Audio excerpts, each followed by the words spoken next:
Gengsi yang anak negeri, saiki aku lagi di pesisir selatan, Yogyakarta. Kita akan jelajah kekayaan alam yang ada di sini. Aku bareng Mbak Yu Yogya sing ayu tenan. Hai konco-konco, kenal ke aku Dwina. Aku mau temani Gatot keliling Kabupaten Gunung Kidul. Ada cara unik dalam mencari ikan karang yang terjebak saat surut. Kita juga akan masak sambal iwak segoro. Di Sadeng, kita akan mencari tuna dan diolah jadi abon dan bakso. Wah, pasti enak nih. Nah, kurang seru apa lagi coba? Udah nggak sabar kan? Ikuti terus Jejak Anak Negeri.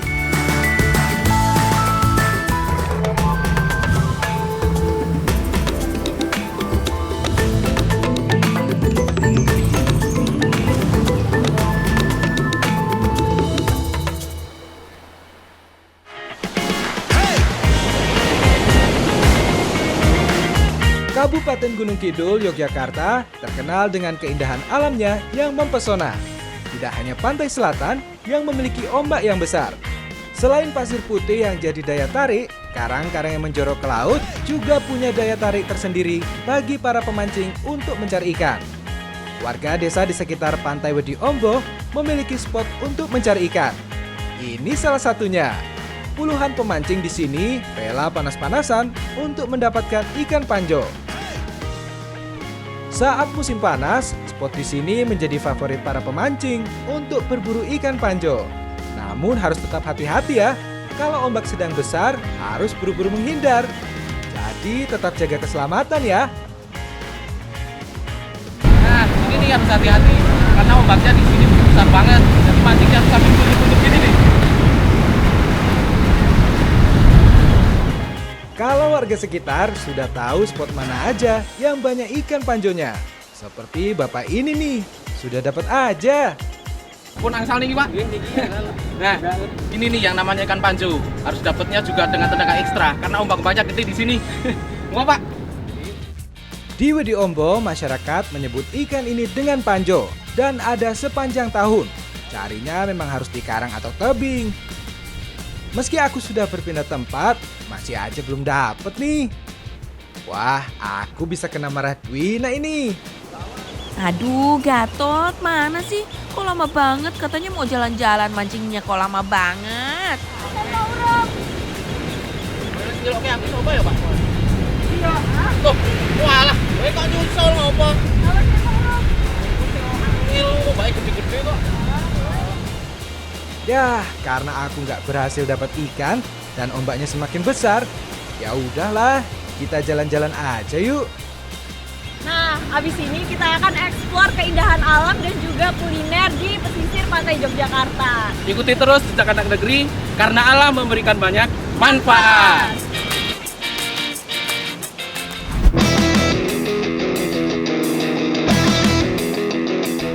Ayo Dwina, kita jalan-jalan, menikmati hijaunya perbukitan di daerah Wedi Ombo. Mau kemana nih kita? Kok pemandangannya asri banget? Nah ini nih, aku lagi jalan-jalan pakai motor ke daerah yang luas banget dan udaranya sejuk banget. Daerah Jipitu Gunung Kidul memiliki potensi alam berupa tanaman singkong dan pohon jati. Loh, kok tiba-tiba motornya berhenti? Kenapa nih Mas Gatot? Apa lagi?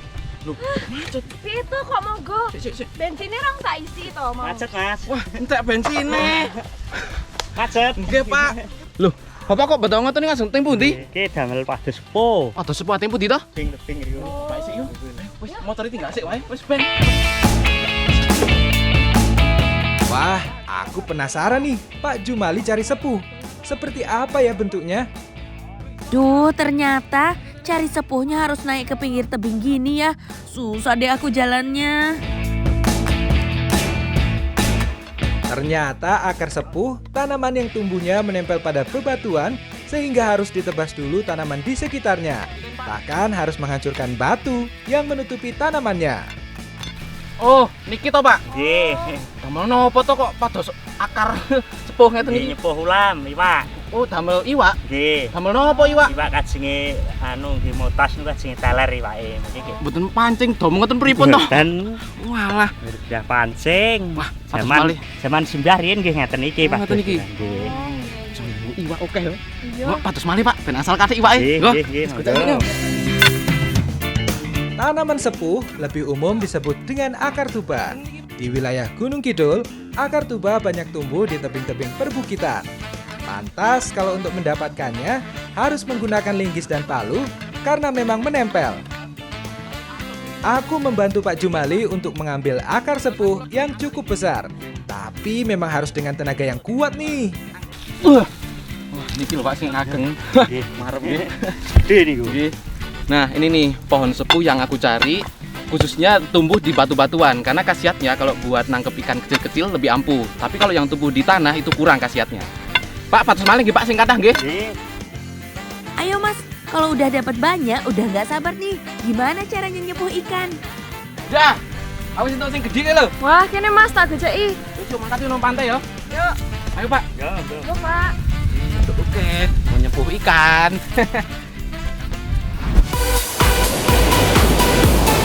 Nyepuh ikan adalah kegiatan yang biasa dilakukan masyarakat Cipitu di kawasan sekitar Pantai Wedi Ombo untuk mencari ikan kecil yang terjebak di karang saat air sedang surut.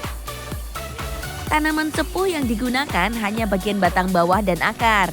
Untuk ranting dan daunnya tidak bisa digunakan untuk nyepuh ya. Kita buat dulu nih sepuhannya. Akarnya dipotong-potong lalu diikat. Selanjutnya harus dipukul dengan batu agar efek racunnya keluar saat dimasukkan ke dalam air.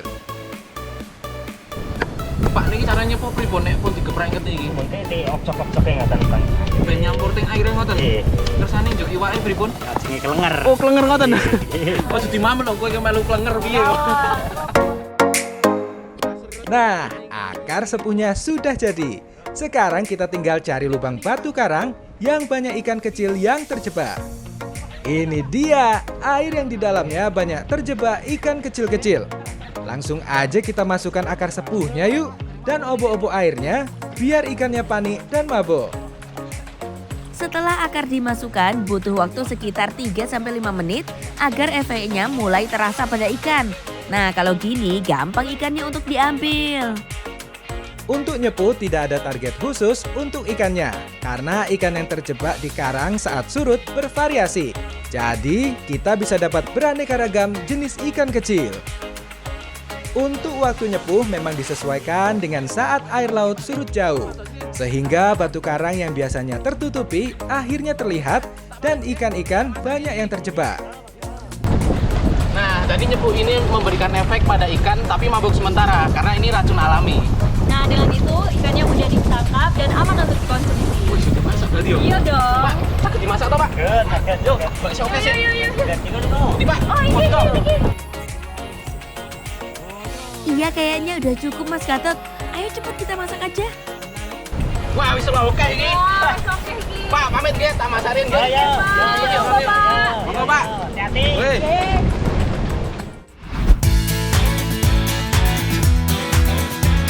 Ikan hasil tangkapan akan langsung kita masak bersama ibu-ibu.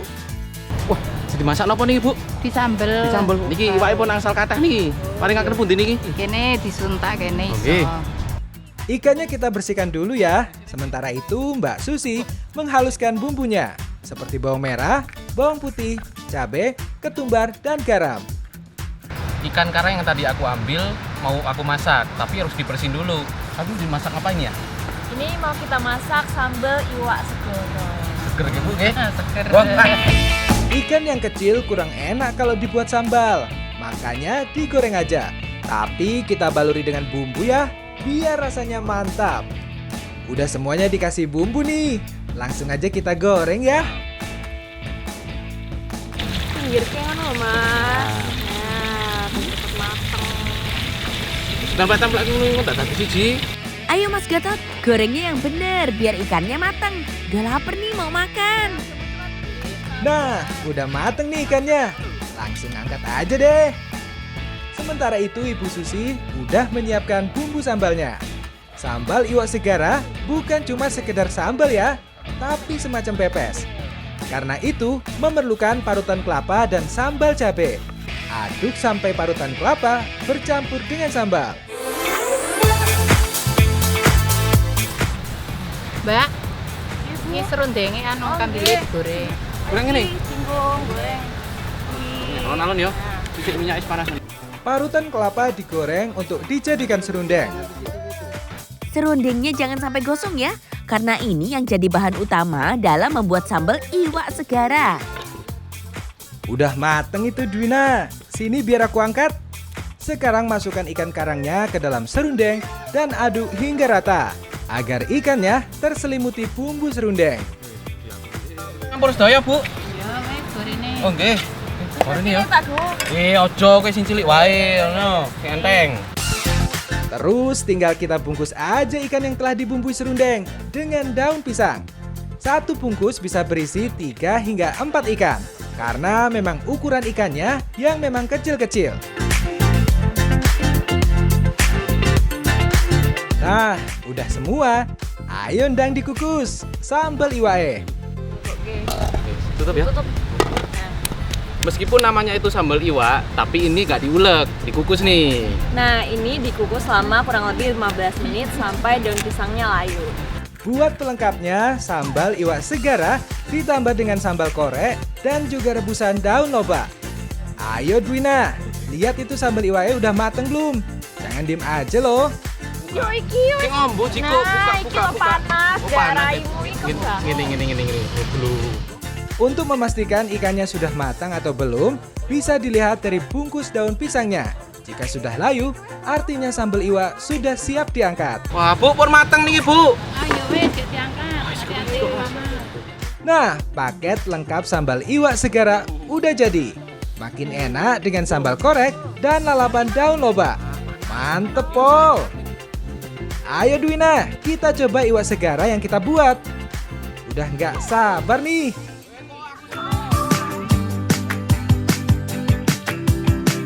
Iya nih, wah tambah sambal korek pasti makin pas nih. Siapa dulu yang bikin?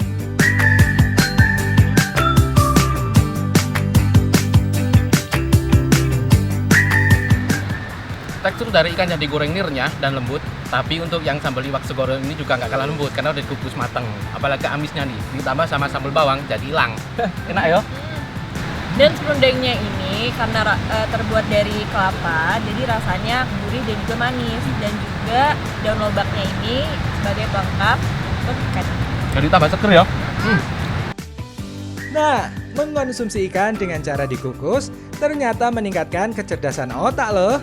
Berdasarkan penelitian Universitas Pittsburgh di Amerika, rutin makan ikan kukus setiap pekan mengalami peningkatan kesehatan otak, juga mengurangi risiko gangguan kognitif dan Alzheimer.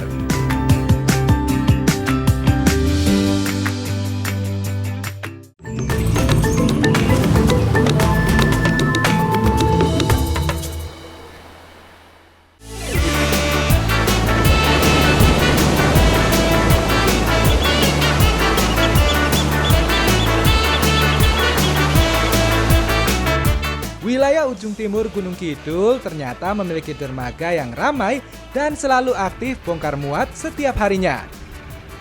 Tepatnya di Pantai Sadeng. Bongkar muat biasanya dilakukan pagi hari mulai pukul 7 hingga selesai. Hasil ikan yang dibawa nelayan dari melaut, utamanya ikan tuna yang merupakan hasil laut utama dari Pantai Sadeng. Wah, kebetulan banget aku dan Dwina lagi cari ikan tuna nih untuk diolah jadi aneka olahan. Kapal yang digunakan untuk melaut biasanya ukurannya 10 GT dengan membawa 3 box ikan yang masing-masing dapat menampung hingga 1 ton ikan. Nah, jadi masyarakat Sadeng Gunung Kidul ini biasa memanen ikan tuna setiap hari. Hanya saja mencarinya butuh waktu 1 minggu di tengah laut. Ikan-ikan yang udah dipanen ini langsung dibeli sama penjual-penjual daerah sini. Saat kapal mulai bongkar, setidaknya 10 orang mulai mengeluarkan ikan tuna yang diperoleh sekaligus disortir. Mana tuna yang kualitas bagus, mana yang tidak. Beberapa ikan yang ikut tertangkap akan dipisahkan dengan tuna. Setelah disortir, tuna dimasukkan ke dalam tong untuk selanjutnya dibawa ke tempat pelelangan ikan. Saat penyortiran ini akan kelihatan. Ikan yang besar akan dipisahkan, tuna ukuran sedang akan dimasukkan ke dalam tong. Nah ini nih, ikan tuna yang paling gede. Paling enggak, beratnya sampai 7 kg. Apot banget ya Pak, nggih? Kalau tong sudah terisi penuh ikan tuna, harus segera dinaikkan ke darat. Butuh 7 orang untuk membawa tong ke darat, 4 orang di kapal untuk mengangkat, dan 3 orang di darat untuk menarik tong. Wah, benar-benar berat.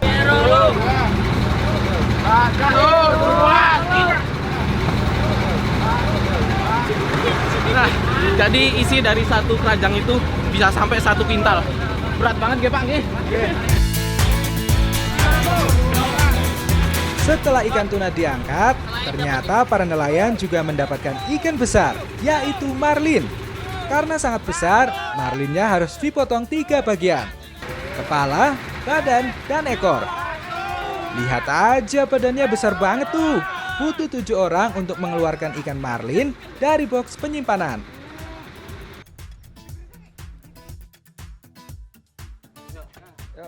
Sekarang aku akan bawa tong berisi ikan tuna ke dalam tempat pelelangan untuk ditimbang dan dicatat. Meski sudah dipikul 2 orang, ternyata bobot tong berisi ikan tuna ini masih terlalu berat buat aku.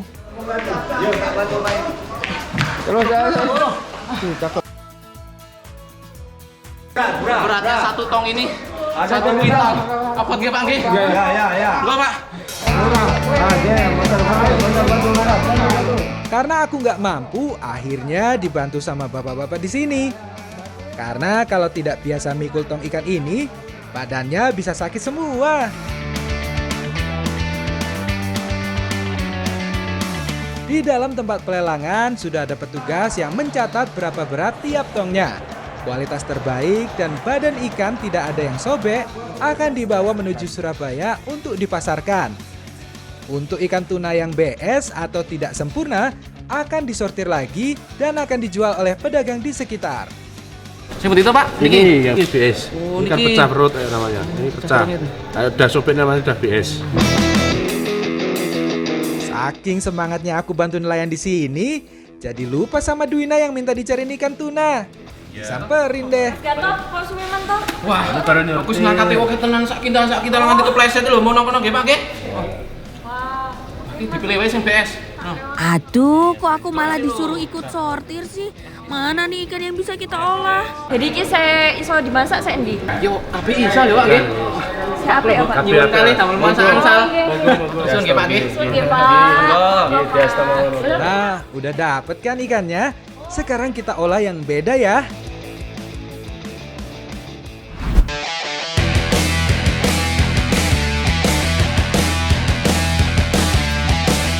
Mas Gatot, katanya mau ngolah tuna. Kok malah lewat hutan-hutan sih? Udah, tenang aja. Itu Mak Yasmin udah nunggu. Yo Mas, gorengnya Mas. Cepet buka. Aku ki wedi munggah. Kok iki kesuwen kok, Bro? Ora. Woi, awas. Iki pleset lho, alon-alon. Malah guyu krono. Oh, direwangi tabik malah. Niki, Mbak. Wis ora. Yo wis. Yo. Mari kepleset mawon iki, Mbak. Alon-alon, Bang. Nah, sebelum diolah, tunanya kita bersihkan dulu ya. Wah, dipirpun iki kajengan. Kok ditilet Mas? Ditilet. Dipun to? Saking mingking. Yo Mas iki sayang. Ngeten. Mas, nah. Ngeten. Ayo Dwina, bantu aku filet tunanya.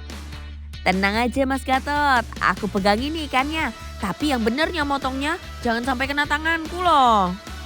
Salah satu ciri dari tuna yang bagus, ya warnanya kemerahan seperti ini dan terlihat masih fresh. Nah, jadi ikan tuna ini yang udah tadi aku panen bakal dibikin bakso tuna. Pertama yaitu dipotong filet, setelah itu aku kerok dagingnya nih pakai sendok biar sampai habis.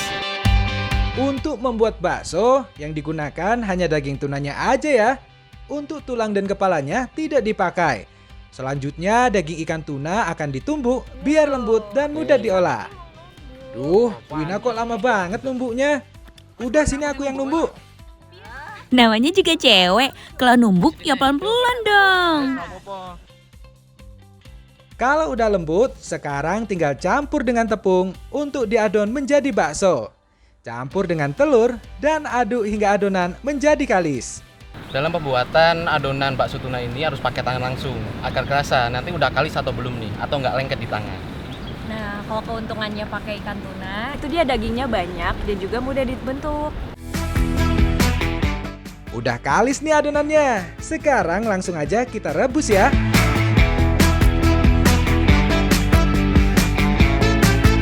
Aku dan Dwina akan langsung rebus baksonya, sedangkan Mak Yasmin membuat bumbu kuahnya.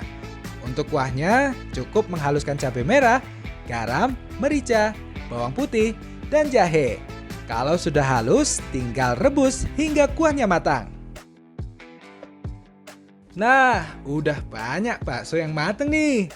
Langsung aja deh kita sajikan.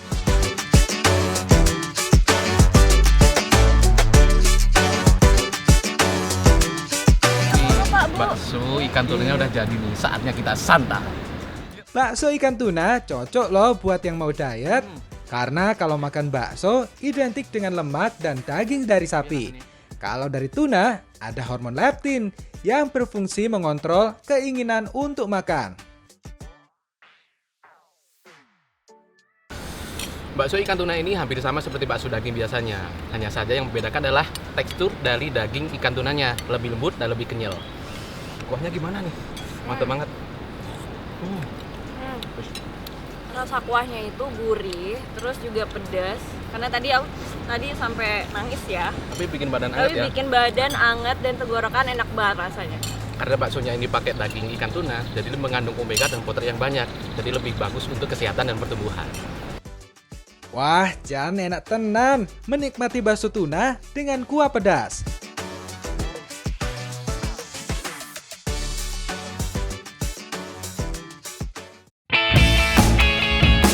Tuna memang kaya akan olahan. Nah, kalau setelah diolah jadi bakso, enaknya tuna dibikin apa lagi ya? Biar bisa dinikmati lebih lama. Nah, kali ini ikan tunanya bakal kita bikin apa, Win? Abon tuna. Abon tuna. Bu, ini bikinnya gimana ini? Ini Mas, bikin. Ini potong file dulu ya? Oke. Selain tuna, kalau untuk membuat abon tuna, bahan-bahan selain ikan tuna harus ada santan, serai, bawang putih, bawang merah, lengkuas, kunyit, cabai, daun salam, merica, gula merah, garam, dan gula. Prosesnya hampir mirip nih. Tunanya difilet dulu. Karena untuk membuat abon tuna, hanya dagingnya aja yang digunakan. Sementara aku dan Dwina membersihkan ikan filet, Ibu Tri menghaluskan bawang merah, bawang putih, kunyit, lengkuas, serai, dan kemiri untuk bumbu abonnya. Nek wis rampung digodhog wae, Mas.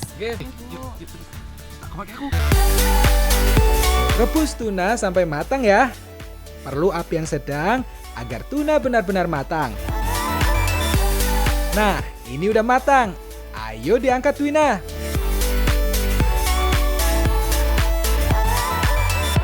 Setelah direbus, sekarang ikan tuna ditumbuk hingga halus, biar abonnya enak. Proses penumbukan daging ikan tuna ini merupakan hal utama dalam pembuatan abon ikan tuna. Nah, ini yang membuat daging ikan tuna hancur dan juga menjadi lembut. Nih, aku tunjukin. Cepet gula ya. Kocak.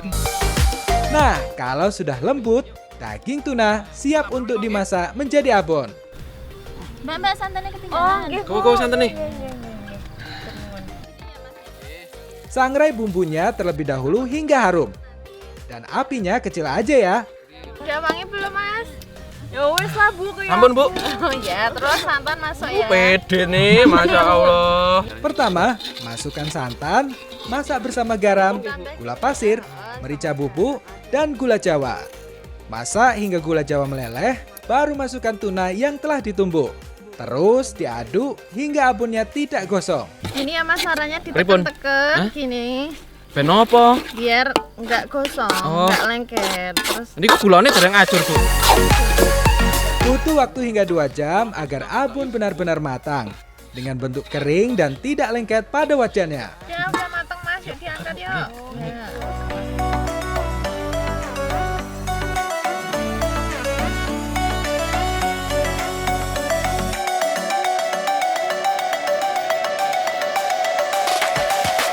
Abon tuna bisa bertahan lama dan juga bisa dijadikan camilan atau dijadikan lauk untuk makan.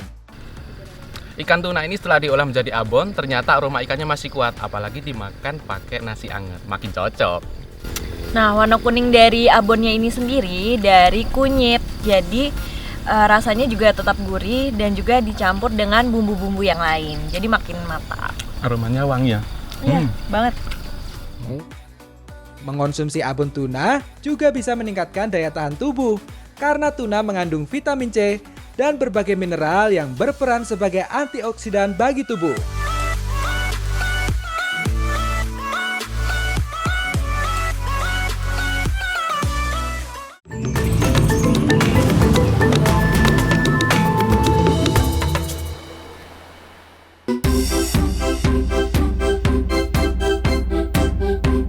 Wah, ada yang tahu nggak rame-rame ke sawah mau cari apa? Kita mau panen padi, kok keliling sawah? Nah, udah sampai. Ayo langsung aja, kita cari kodok. Iya, kita mau cari kodok hijau untuk nanti kita olah. Wah, aku kan geli sama kodok. Mana carinya di sawah lagi? Hati-hati, sawahnya jangan sampai rusak ya. Wah, pinter. Di daerah Klaten ada kuliner unik yang berasal dari kodok. Kita cari dulu ya kodoknya. Habitatnya adalah tanah pertanian seperti ini. Ayo adik-adik kita berburu kodok. Wadi, awas. Singkir gede. Ini kita lagi cari kodok bareng anak-anak. Kodok di sini yang kita cari. Nah, kodok ini adalah jenis kodok hijau yang bisa kita masak nantinya. Tapi harus hati-hati nih nyarinya, karena ini ada tanaman padinya. Memang susah ya mencari kodok. Harus cepat dan tepat nih. Kalau enggak bisa kabur. Oke mas, cukup ya nih. Senang rolas senang. Woi, kisah itu oke. Bali ya, lagi ya, tak kesoren. Yuk.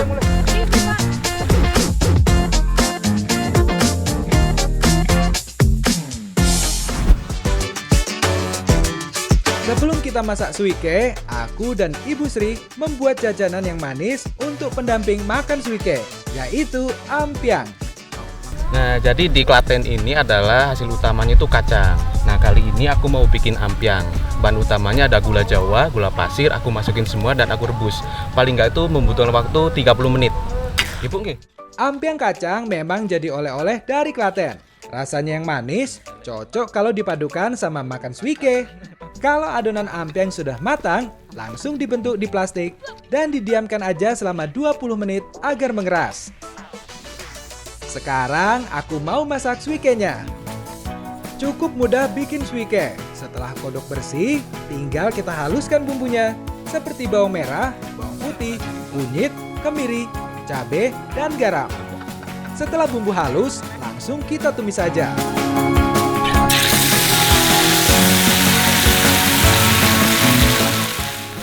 Ya.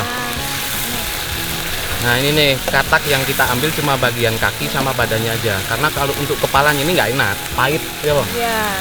Tumis hingga bumbunya rata. Tambahkan air agar meresap. Nah, kalau airnya sudah agak berkurang, artinya bumbu suike sudah meresap ke kodok dan sudah bisa diangkat.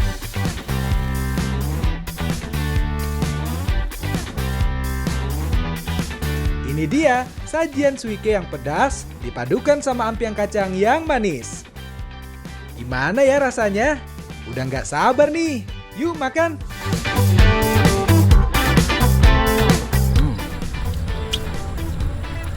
Jadi kodok atau katak ini setelah diolah menjadi suike, ternyata dagingnya itu lembut, sambil seperti bebek. Ini juga mengandung banyak protein, mencegah penyakit jantung, dan mencegah bronkitis. Nah, tapi hati-hati makan kataknya, jangan sama tulangnya, karena tulangnya bisa bikin pegel. Apalagi nih makannya habis pedas sama snack yang manis-manis. Cocok banget kan? Nah, cocok Makin banget. mantap nih. Mantap. Mas, ngapa ke mas? Lihatnya mas. Ngap. Suike sendiri adalah masakan yang mendapatkan pengaruh dari Tionghoa yang terdiri dari dua suku kata, yaitu sui yang artinya air dan ke memiliki arti ayam, di mana memiliki arti halus bahwa kodok sebagai air ayam.